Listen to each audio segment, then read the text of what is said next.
Je vais revenir sur la sémantique du langage HTML. Alors, je vous ai parlé de Hypertext Markup Language et je vois, je ne suis pas surpris que c'est un langage à balises, certes, mais que structurer sémantiquement la page, la sémantique d'un langage. Waouh! En tout cas, il y a des choses à vous communiquer. Pour ceci, je vais utiliser une annonce de eCampus, donc web statique. C'est mon cours, je vais vous faire une annonce et je vais, par exemple, vous parler de la sémantique. Voilà. Parfait. Alors, parfait, la sémantique, je ne suis pas tout à fait sûr de moi non plus. En tout cas, tout langage a une sémantique, ok? Il y a une grammaire, etc. Alors, dans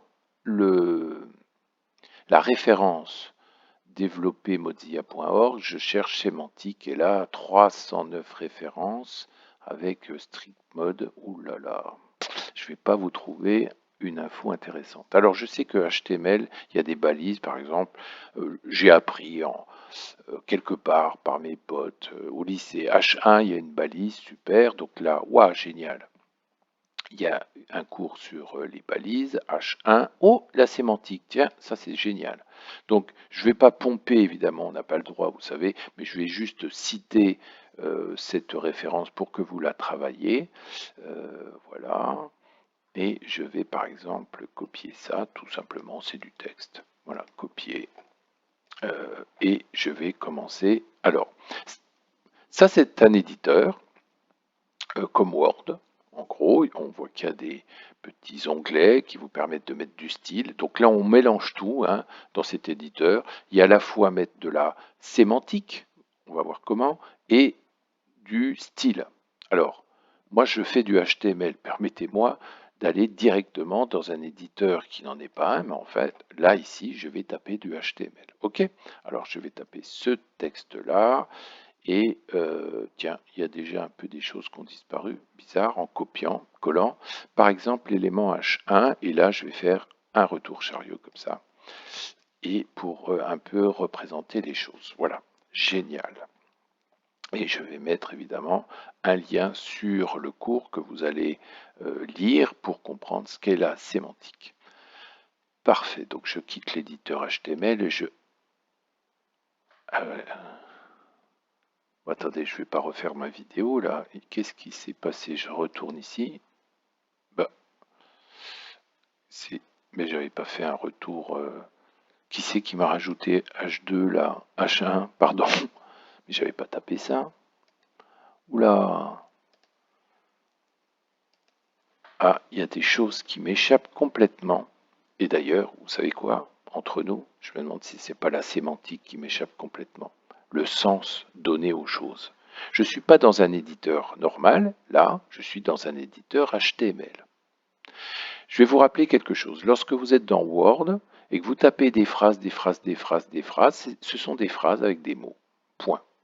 Lorsque vous faites Entrée, en fait, c'est comme si vous aviez donné une sémantique en disant c'est un nouveau paragraphe. Et du coup, pour créer des paragraphes, vous n'avez pas un code comme en HTML à écrire, vous avez simplement à utiliser votre entrée, la touche entrée. Lorsque vous voulez un titre, vous n'allez pas mettre du code, vous allez faire un onglet, comme l'éditeur d'ailleurs hein, de eCampus. Mais moi là, je ne suis pas dans Word, je ne suis pas dans eCampus, je ne suis pas dans un éditeur de texte, je suis en HTML. Je vais vous montrer des choses.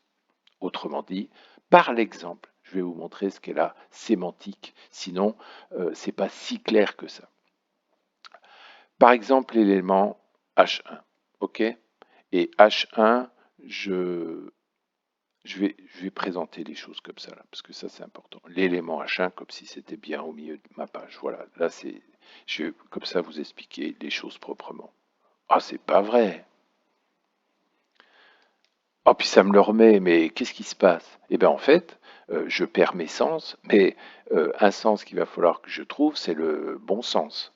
Alors, on dirait du Raymond DeVos. Regardez, en HTML, si vous me faites ça, ça n'a aucun sens. Autrement dit, l'espace n'a pas de sens en HTML, ok? Ça là, votre fameux retour chariot, on y va?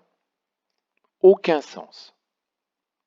Bilan, que vous me tapiez comme ça ou en mettant des espaces, etc., ça n'a aucun sens. Bilan, le HTML fait comme si vous n'aviez rien tapé. Autrement dit, il réduit, il trim, on l'appelle, c'est une méthode on verra ça dans un langage par exemple comme JavaScript, il y a une méthode trim qui vous permet d'ôter les espaces avant des mots. Voilà. Donc bilan, un espace qui en est plein, ça n'a pas de sens en HTML. C'est ça le sens. Et donc, quand vous allez rajouter des balises, c'est pour donner du sens à ce que vous faites. OK? Alors, regardez, je tape comme ça, il n'y a pas d'espace entre la virgule, vous savez qu'il en faut un. Donc là, on me dit même que la force là de votre éditeur, c'est de dire que là, il y a une faute d'orthographe, alors qu'en HTML, l'orthographe, il ne connaît pas. OK. Alors, regardez, là, je vais mettre ça, et puis je vais en mettre plein. OK? Là, je suis en train de dire, je voudrais réellement ça. Regardez en HTML. Voilà. Donc, en gros, si vous tapez space avec votre clavier, aucun sens. Mais si vous voulez un espace, il faut mettre un code HTML. Regardez ce code, il est absolument immonde. Je ne sais pas ce que c'est. Voilà. Et je vais donc prendre ma feuille Bristol du cours de HTML de Monsieur Dupont et dire oh là là là là, qu'est-ce que c'est compliqué. Quand tu veux un espace, il faut donner un sens et donc il faut taper un espèce de code, la zouzou, etc. NBSP, NBSP, je vais essayer de le mémoriser. Alors non, il faut que vous deveniez complètement autonome par rapport à mon cours. Alors vous allez vous plaindre que je vous explique rien, mais si vous arrivez à vous l'expliquer, comment vous êtes connecté, regardez. Il faut être curieux, voilà, je mets ce code. Alors, c'est pas évident de trouver ça sur Internet. Pourquoi? Parce qu'il y a du code et vous savez que dans votre barre de recherche, si vous mettez étoile, pour lui, ça veut dire tout. Hein, ça ne veut pas dire étoile. Donc là, je sais que c'est du HTML, je tape et on va avoir 663 millions de résultats, comme quoi il y a pas mal de gens qui parlent de ce code-là. Et je vais prendre Entity chez W3C. J'aime beaucoup ce site pour débuter. Je vous le conseille. Ah, eh bien écoutez, on est au cœur du truc. Ce que vous êtes en train de taper, en fait, regardez, c'est un code spécial parce que si vous tapez du texte pour le HTML, il voit du texte. Or, vous, c'est pas tout à fait du texte, c'est un code spécial. Et pour qu'il soit spécial, il faut taper donc du texte que vous n'allez jamais taper. Il n'y a pas un monsieur qui s'appelle et point d'adin, point virgule. Ça n'existe pas. Bilan, c'est presque des mots réservés pour le langage, ok? Pour le langage HTML. Donc, toutes les entités vont avoir un nom. Nous, c'est NBSP, ok? Et devant et derrière, on colle en fait des sigles qui nous permettent de donner du sens à tout ça. Ok. Alors attention, c'est pas 5 minutes il faut lire la page. Oh, super! NBSP, j'étais en train de faire jouer ma mémoire. NBSP. Alors je peux le chanter, je peux le rapper pour que tu le mémorises mieux. Mais c'est peut-être mieux de savoir ce que ça veut dire. Comme ça devient plus efficace pour votre mémoire. Vous la soulagez. N, B, S, P, c'est-à-dire un espace. Et je continue le cours. Et oh, il y a plein de trucs. Regardez, quand vous voulez taper ça en HTML, ça veut dire ce truc. Vous avez vu le fameux code avant, code après, et le nom, c'est LT. Donc, lorsque vous voulez ça, pendant des années, j'ai dit il faut LT. Oui, mais LT, ça veut dire quoi? Ça veut dire less than. OK? Et ça, c'est quoi d'après vous? C'est marqué à côté. Non, mais sérieusement, c'est plus grand que. Donc en anglais, greater than, vous allez le concaténer en gardant le G et le T. Super. Donc on est en train d'apprendre qu'il y a des entités pour donner du sens. Parce que l'espace n'a pas de sens quand je le tape moi avec mon clavier et le retour chariot, on va voir, ça n'a pas de sens non plus. OK? Mais dites, pourquoi il me faut ça n'a pas de sens là si je tape ça là? Mais pourquoi? Ah, parce que c'est un truc réservé, ça s'appelle un chevron. Et les balises du langage HTML commencent par des chevrons. Du coup, dès que vous allez taper un chevron, le langage dit ha ha ha, voici une balise qui arrive. Non, c'est juste pour dire 2 plus grand que 3. Eh bien, il ne va pas comprendre. Il ne va pas comprendre parce qu'il va croire que vous tapez un chevron et pas le retour. Alors comment vous faites pour taper, pour que ça soit compréhensible? Vous êtes obligé de taper cette entité. Donc voilà l'idée, et on voit que une connaissance nouvelle amène d'autres connaissances, etc. Je reviens à mon fameux texte là. Donc rien du tout pour les entrées, elles n'ont pas de sens. Je regarde mon éditeur, effectivement ça n'a pas bougé. Par contre, on est prêt? Si je fais ça dans l'éditeur, ça correspond à BR. Alors là, c'est différent. Vous avez vu qu'il y a des entités, par exemple, pour faire un espace, pour faire un chevron plus grand que, voilà, sinon c'est considéré comme un chevron. Et là, il y a ce qu'on appelle une balise, BR, et encore une fois, BR, ça fait un retour chariot, jusqu'au moment où vous pouvez aller chercher sur Internet pour voir, il y a sûrement un nom qui explique un peu mieux les choses, BR, etc., etc. Ça va? Donc voilà le sens donné au HTML. Alors regardez, on va concrétiser ça. H1, si je fais 2 plus grand que 1, je vais regarder mon code HTML, greater than, OK, et je vais évidemment faire un espace pour que ça soit plus clair dans le fichier que je vais vous envoyer. Ah zut, ah oui, c'est vrai. Ah, vous me l'avez déjà dit, effectivement. Ces espaces-là n'ont aucun sens, donc ils seront éliminés. OK? Alors, si vous tapez ça, ça c'est une balise. Pourquoi? Parce qu'elle est connue, et ça c'est pas plus petit que, c'est un chevron plus grand que. OK? Alors on peut même faire l'expérience ici, CTRL X. Je vais aller ici et je vais vous taper ça. Là, je suis dans un éditeur. Pour moi, là, j'ai tapé du texte. Donc en HTML, pour que ça ne devienne pas une balise et donc du texte, vous avez donné du sens à ça en faisant une entité. Regardez, vous avez less than, votre texte H1 et greater than. BR, retour chariot avec un paragraphe. OK?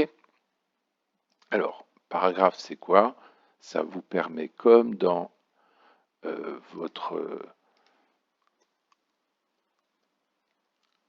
comme dans Word, de faire un retour chariot avant, retour chariot après. Voilà 2 paragraphes. OK?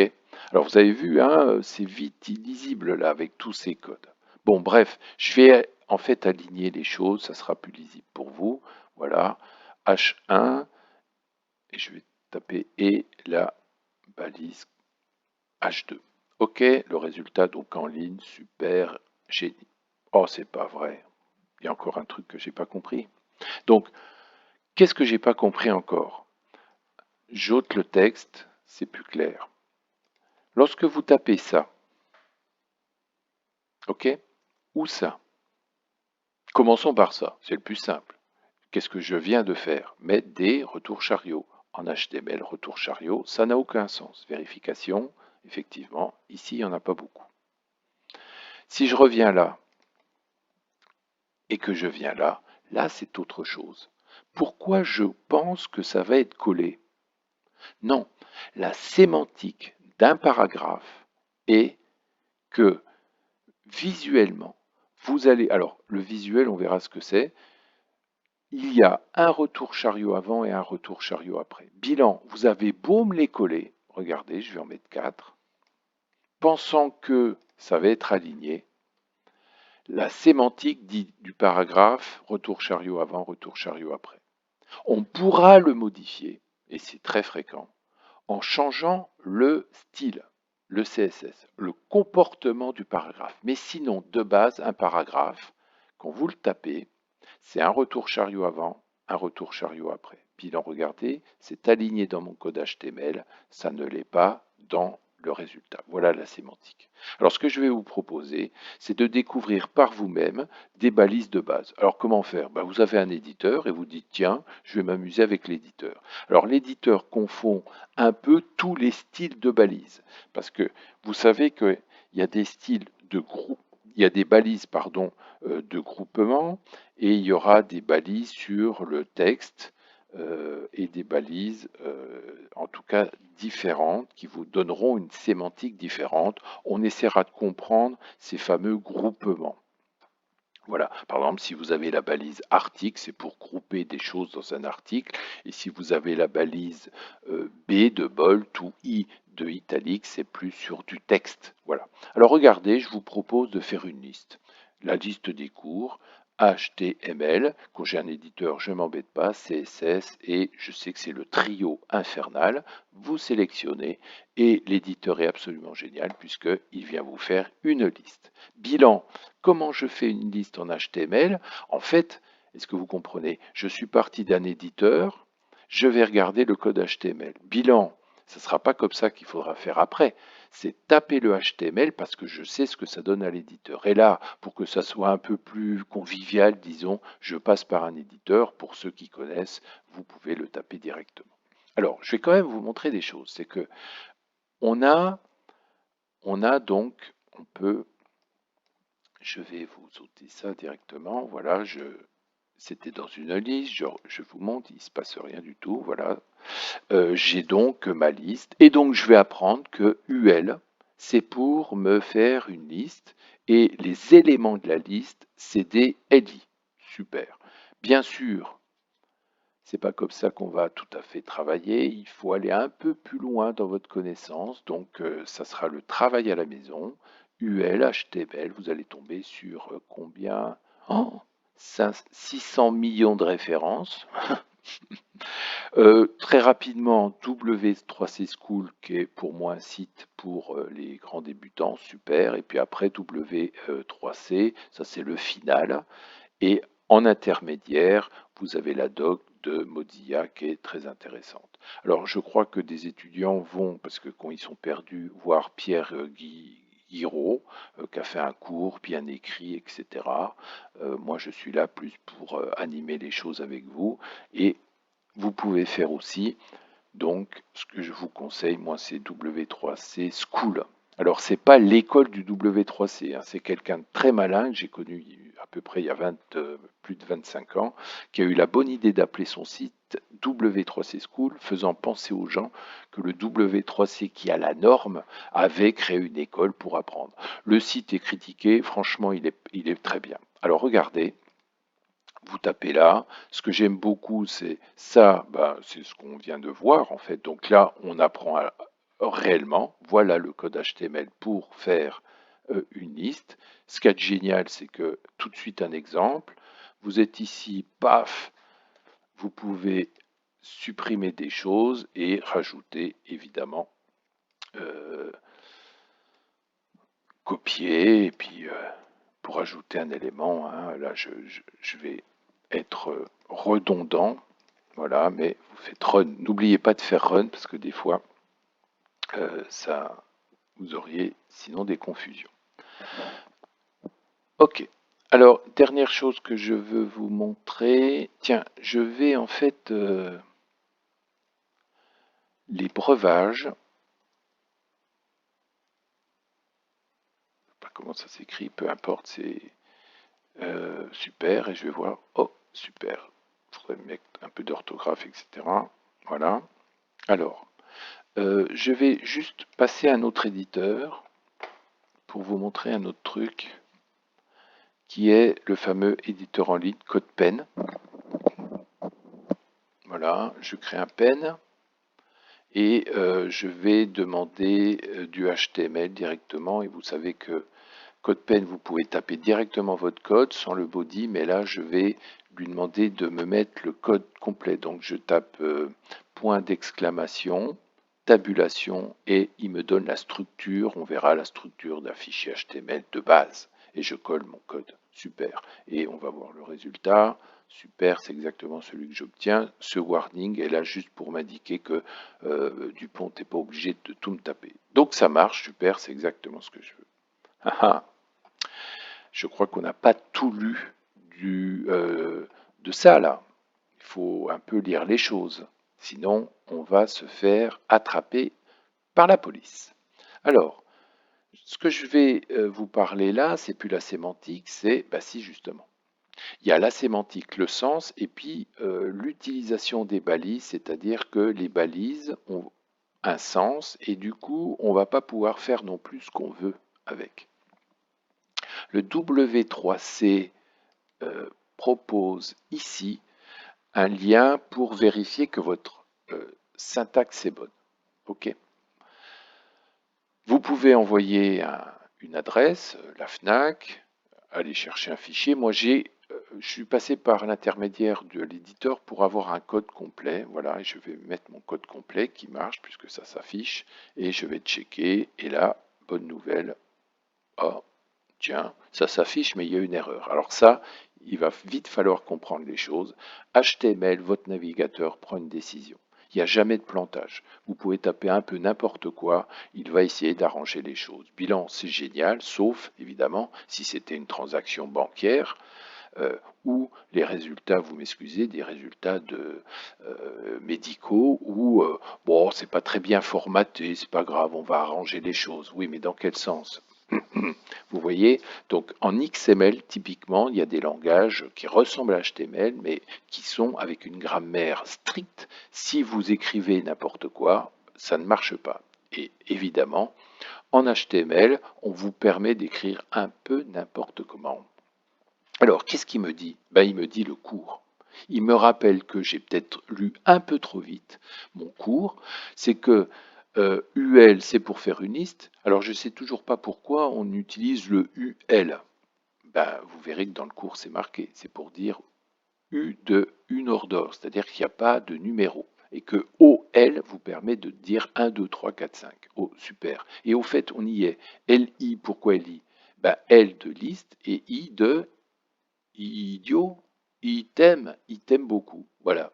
En fait, d'aller un peu plus loin pour dire que LI, j'ai du mal à le mémoriser, mais ça veut dire liste item. Ah, en fait, j'ai perdu 5 minutes d'aller chercher cette info, mais c'est du temps de gagner et surtout une mémoire qui va beaucoup mieux marcher. Alors regardez, il me dit tout simplement, et c'est dans la doc, hein, que UL, tu n'as droit qu'à DLI 0 ou mais t'as pas le droit au texte. Ah bon?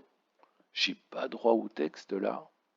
Ah bon, d'accord. Donc j'ai pas le droit d'écrire les breuvages, puis je sais pas si c'était comme ça en français, voilà.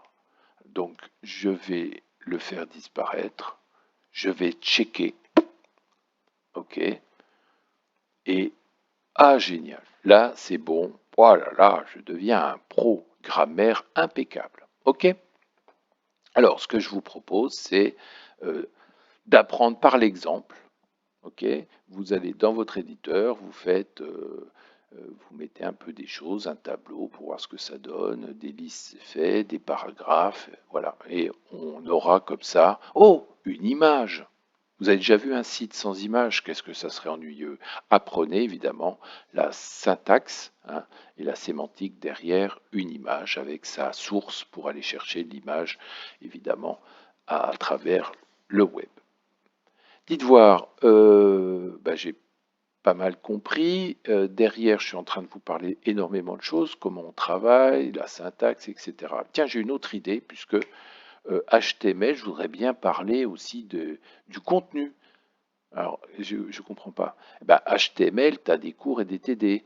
CSS, tu as des cours et des TD. Ah, des listes, des sous-listes. Ah, bah, très bien, il n'y a pas de problème. Alors, OK. Et là, je vais donc mettre une sous-liste. Mais une sous-liste, c'est quoi? Bah, c'est une liste. En fait, je ne vais pas m'embêter. Je vais copier ça. Paf, un peu la bidouille.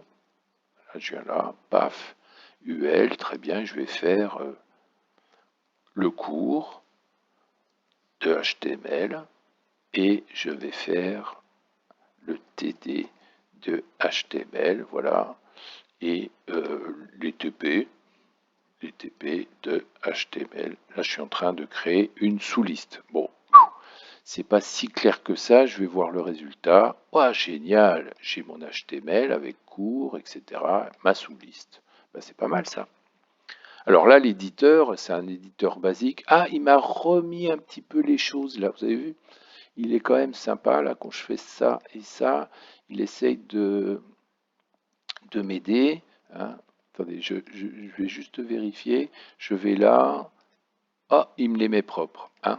Alors, tiens, c'est une bonne idée. Je vais vous montrer ça dans CodePen, l'éditeur. J'avais déjà fait une démo là-dessus. Je viens ici.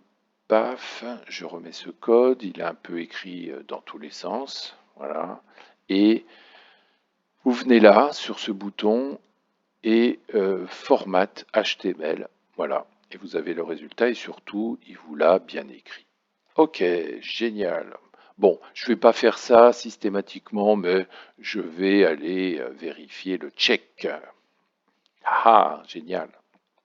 Et ben, je viens d'apprendre tout seul, hein, presque. Je me suis dit, tiens, une sous-liste, ça serait quoi? Ben, c'est encore une liste, donc j'ai mis mon code.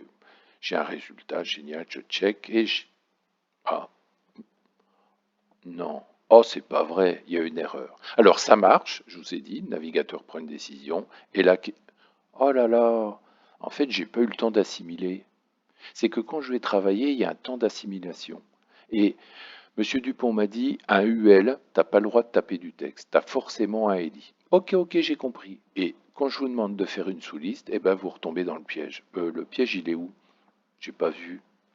J'ai bien un UL, qui a un ELI, et, ah zut, ah oui, effectivement, mon UL là, est-ce que vous voyez tous qu'il a des ELI, mais il a aussi un UL?